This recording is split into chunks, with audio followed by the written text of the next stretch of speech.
విశాఖ ఉక్కు steel plant ని ఇవాళ కేంద్ర ప్రభుత్వం గత 5 సంవత్సరాల నుంచి అమ్మేస్తాం మూసేస్తామని చెప్పేసి ఆ ప్రయత్నానికి వ్యతిరేకంగా రాష్ట్ర ప్రజలు కార్మిక వర్గం పోరాడుతున్నాం.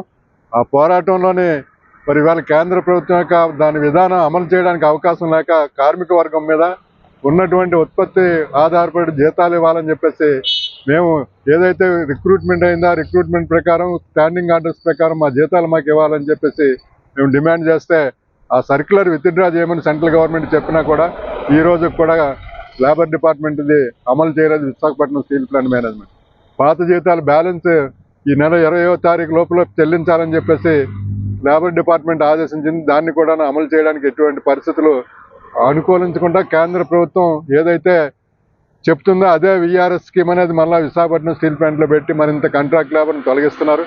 ఓ పక్క భూముల్ని అమ్ముతూ మేము తీసుకుంటాం అని చెప్తున్నారు అన్నమాట. నిర్వాసితుల సమస్య పరిష్కారం చేయకుండా ఆ సమస్య పరిష్కారాలు చేయ వరకు కూడా ఇవాళ స్టీల్ ప్లాంట్ కార్మిక వర్గం రాష్ట్ర వ్యాప్తంగా అవసరమైనటువంటి పోరాటాలన్నీ కూడా చేయడం జరుగుతుంది. ఇవాళ దేశవ్యాప్తంగా కూడా కేంద్ర ప్రభుత్వం లేబర్ కోడ్ల పేరు చెప్పి మొత్తం కార్మిక చట్టాలను రద్దు చేసి సమ్మె చేసే హక్కు లేకుండా, నిర్వాసులకు ఉపాధి లేకుండా, భూమి మీద పోరాడేటువంటి హక్కులు లేకుండా ఈ హక్కులన్నింటినీ తొలగిస్తుందా.